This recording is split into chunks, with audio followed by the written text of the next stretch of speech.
Mike's Daily Podcast. If you're gonna sing out, sing out.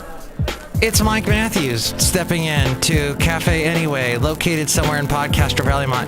When the show starts, have I been at Café Anyway a while? Or did I just walk in? That's a question I've always wondered. Today, here on episode 1267, 1267, Mike's Daily Podcast, will have the segment called the Myclopedia. No, we'll call it Wow That's Mike's Wild. Daily Podcast. The Wow That's Wild files. And we'll talk to Bison Bentley, Valentino, and Madame Rootabega. In my podcast picture, I'm going to draw a Zeta, Beta, Alpha Beta. Used to be a supermarket that I shopped at. But I was just a kid, so I really didn't buy anything. My mom was buying all the stuff, and I would Mike's Daily Podcast. Go to the toy section of the supermarket and start pulling the string Daily on those little things Podcast. where they called bangers. Yeah! You pulled the string and it would pop out all this confetti out the other side. I did that once. The supermarket person, one of the employees, comes over and grabs me, and I'm like, oh my god, I'm going to jail.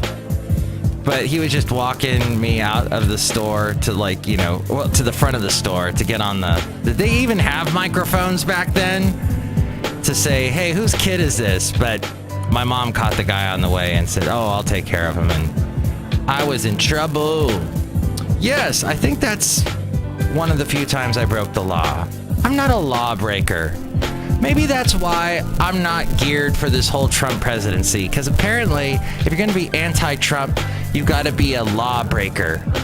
I spoke to someone yesterday who was a lawbreaker, and his name is Haley.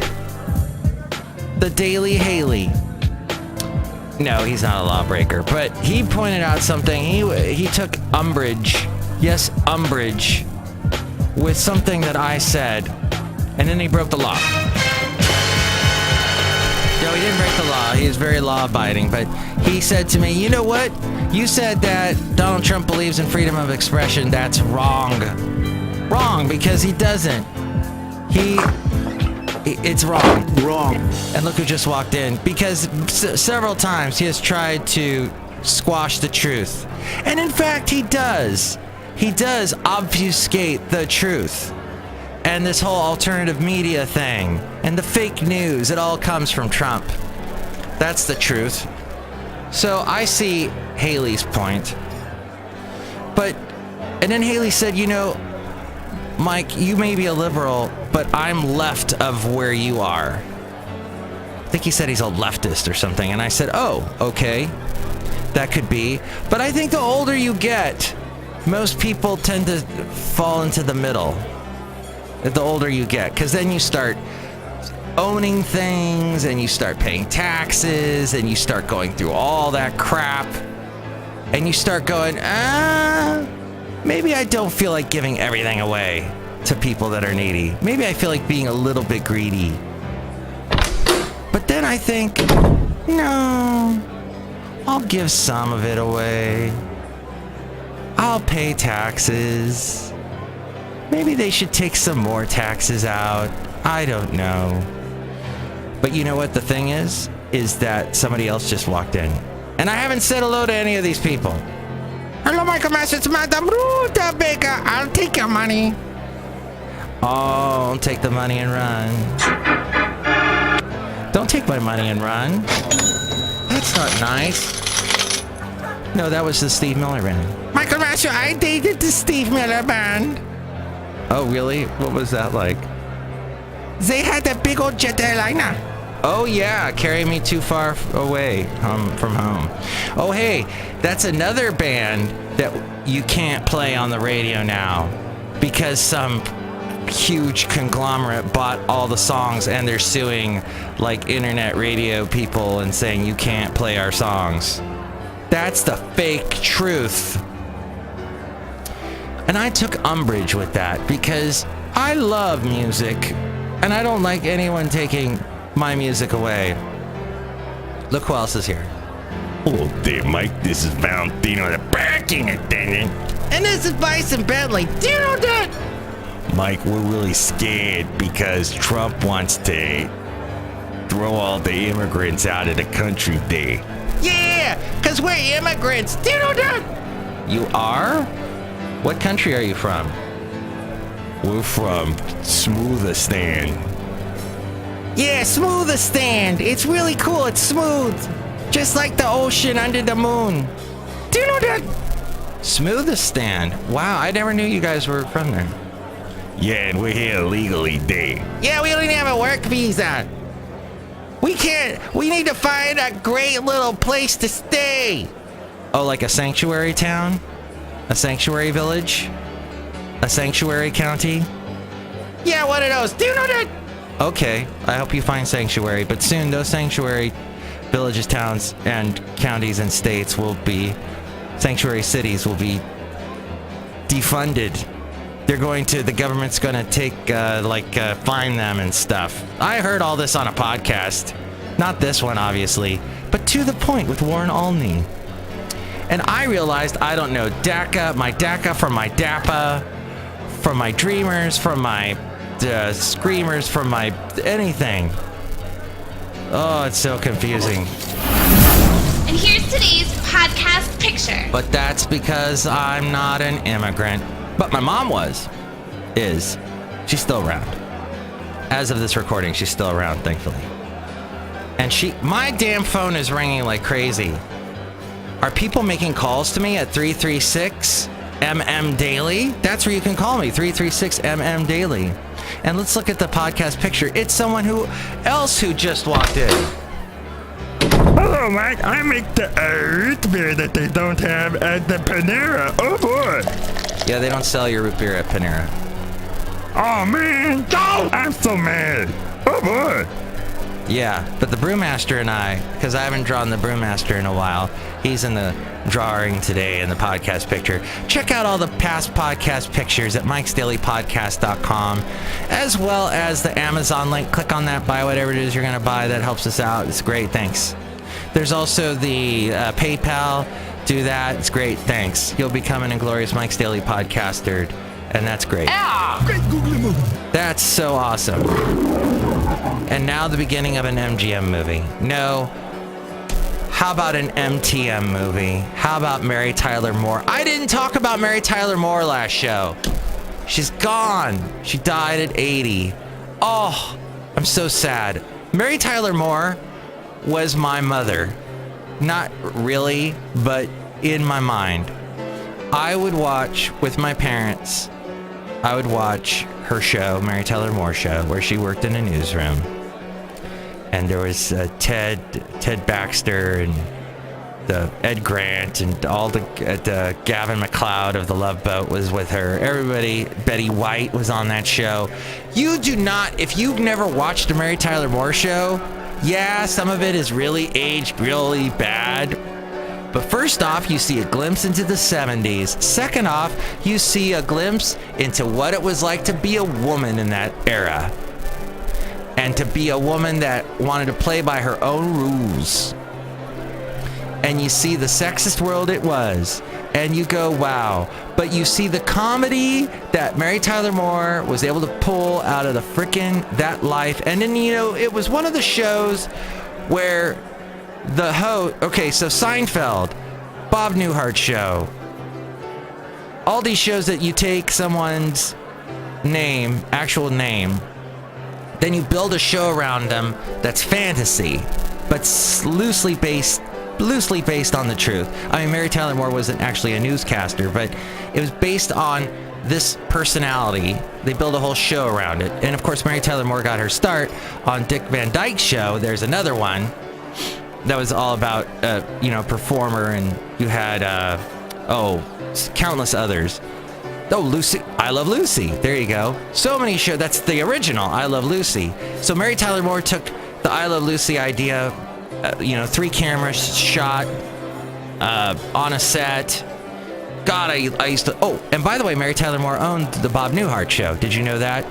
MTM Studios. She built her own freaking studios. Like Lucille Ball did. She totally modeled herself after Lucy. And she did an amazing, her career. She was in a very serious movie. She was in Ordinary People, wasn't she?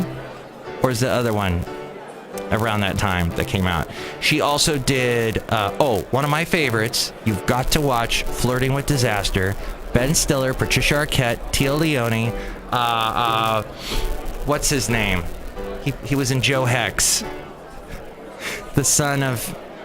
I can never think of that guy's name. Anyway, nobody saw Joe Hex. I didn't see Joe Hex. Joe Heck? That one? I'll think of him later. That was a great movie. Hilarious. Alan Alda's in it.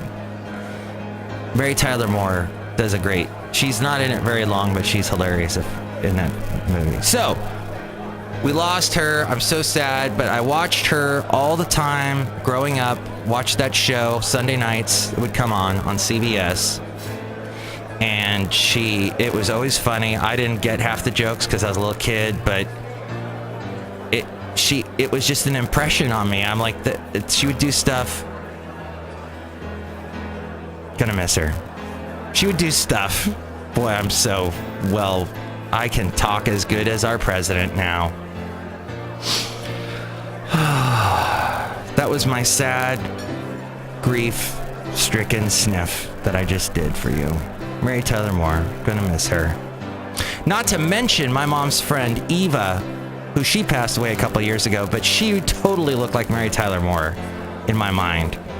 So it felt like Mary Tyler Moore was in my life.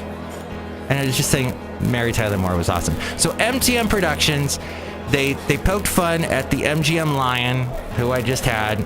Do it again. Thank you, producer Mike. You're welcome, Mike. And instead they had the little cat going meow. It had that great little stick. It was a great little logo that they put at the end of every show. Da da da meow. And it was just a little nice little homage to cats and MGM. And she did it. She did it all on her own. Good job, Mary Tyler Moore. What a fantastic life you led. And you will never, ever, ever be forgotten.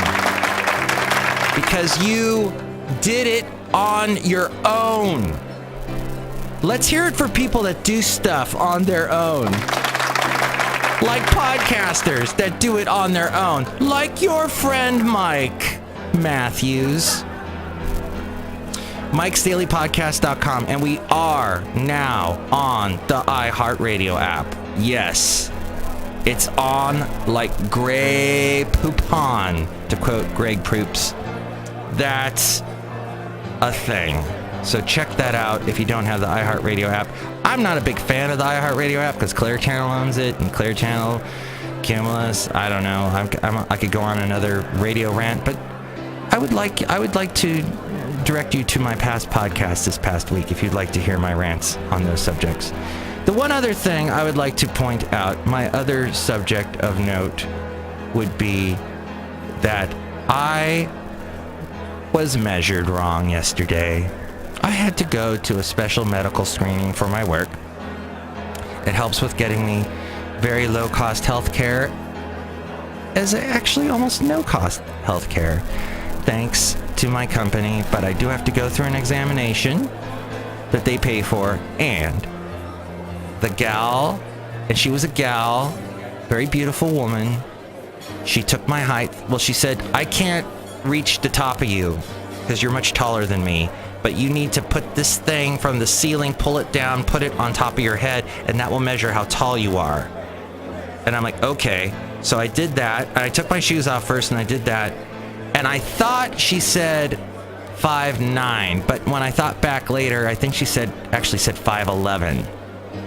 So for years, I have thought of myself as 6 foot, and with shoes on, I am 6 foot. But it kind of, we are all shrinking once you get to adult age, and I'm in my 40s now, so I will begin to start shrinking, and I didn't realize it had already begun. So that was very eye-opening, and then I think she also may have gotten my blood pressure wrong because I was a little bit exacerbated after she told me that, and she was taking my blood pressure, which actually when she went to put the little thing around my arm, she kind of leaned in a little too close to my hand, and well, my hand touched her boob. And I don't know what other way to put that, but that happened. And she said to me, "I'm sorry." And I was like, "I'm sorry." It was an awkward moment. And a very interesting day getting my health numbers taken yesterday. But she did take my blood, and like I talked about when Kaiser took my blood, which was just last month, yes, I've had this examination basically done twice within a 2-month span, but she did a really quick job too of it. I had a really bad experience in Alabama where they tried to take my blood and the girl couldn't find the vein. It was like the first time she'd done it. And I made the mistake of watching her while she was doing it. And that I learned is not a good thing because you get queasy. I yesterday distracted myself because Marco, who does the Marco Minute and hasn't done it in a long time, he actually texted me asking me a question because he was still at work. And I had to text him back, and then he texted me another question. I had to text him back, then another one, then another. And while I'm texting him, she took my blood. I didn't even notice it. And that's about it for that. Let's get to the segment that we lovingly call Wow, That's Wild. The Wow, That's Wild Files. The Wow, That's Wild Files. What's on your financial pea-picking mind? I would like to notify to you that the drought is over in California. We had so much rain, this crazy amount of rain for California. But Haley tells me, yeah, but we've had so many down years of like it's been dry that no. That rain means we don't have a drought anymore. And I'd like to take a little article here that I ripped out of the Castro Valley Forum by Mike Peckner. Like so many other issues, the answer depends on who you ask. The U.S. Drought Monitor reported last Thursday, this was probably 2 Thursdays ago, that the Bay Area and nearly all of Northern California are free of drought. But Governor Jerry Brown, and thank you, Jerry Brown, for getting on the horn. And Jerry Brown will be our voice of reason, our politician voice of reason through these Trump years. Because as Trump builds a wall and wants to throw everyone out of the country that came here, well, illegally. Okay, we get into this whole legal thing. And yeah, I don't have a foot to stand on when it comes. If someone comes here illegally, there's something wrong. I come from a mom who came here legally. She came here legally, went through all the right channels, did everything she had to do, filled out every paper, dotted every T, or crossed every T, dotted every I. She did it the right way is what I'm saying. But, okay, Jerry Brown is very adamant about saying California is where it is today because of immigrants that came here and shaped our world, our country, our state. But Governor Jerry Brown says not so fast about the drought. His administration is stressing that the drought cannot be considered over while the southern half of the state remains seriously short of water.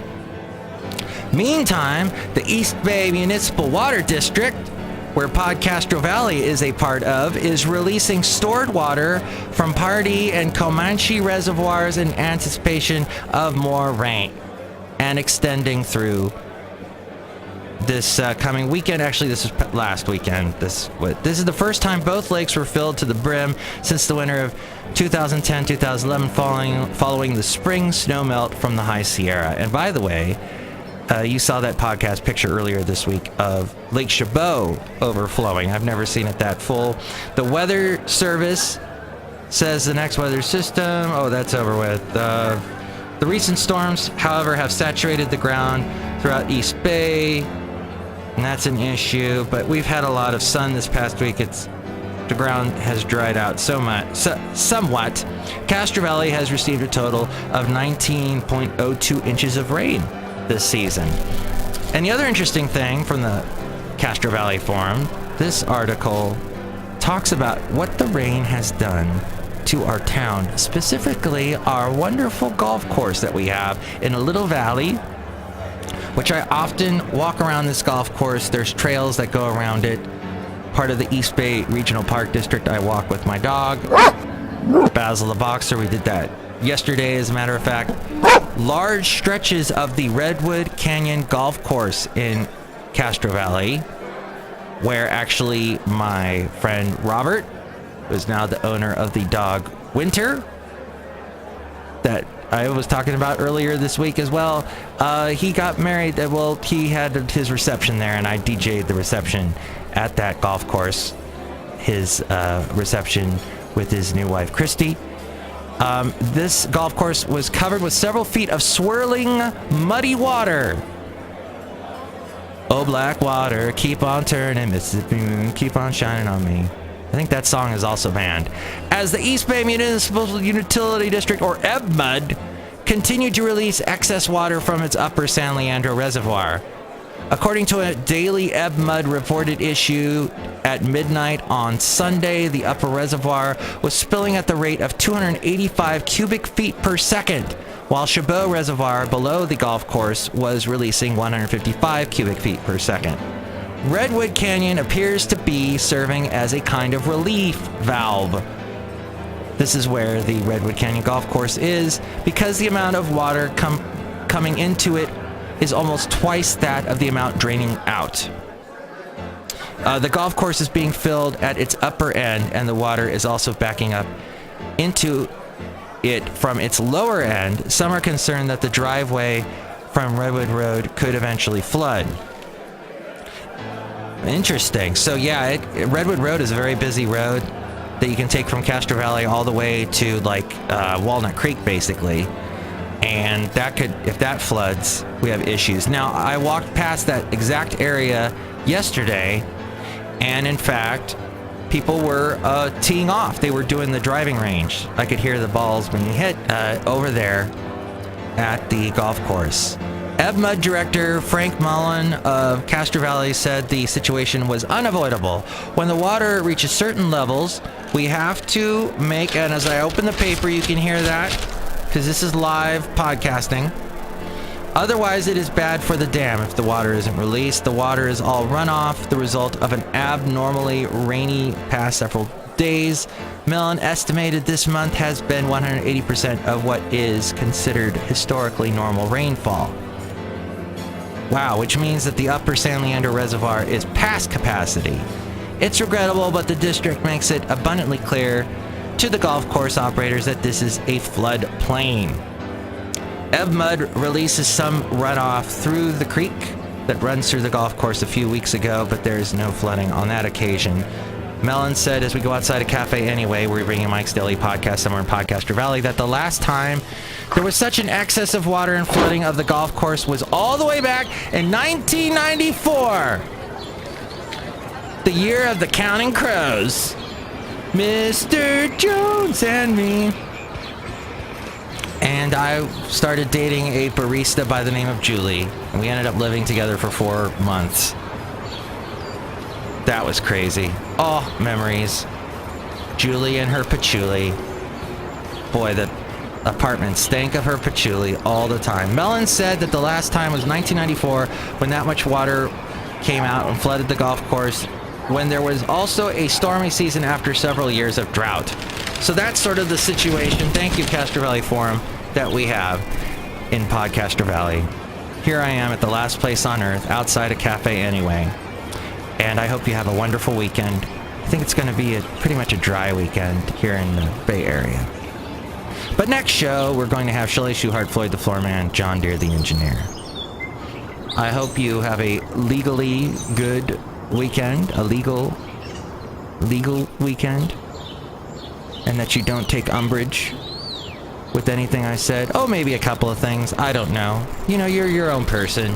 You think your own things, and you can contact me through 336MM Daily and let me know what you think.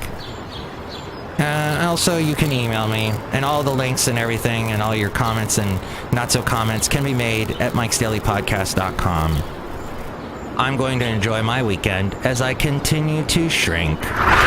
Mike's Daily Podcast is written and produced and performed by Mike Matthews. His podcast is super easy to find. Download or listen to his show and read his blog at mikesdailypodcast.com. Email Mike now at mikesdailypodcast@gmail.com. See you tomorrow. Bye!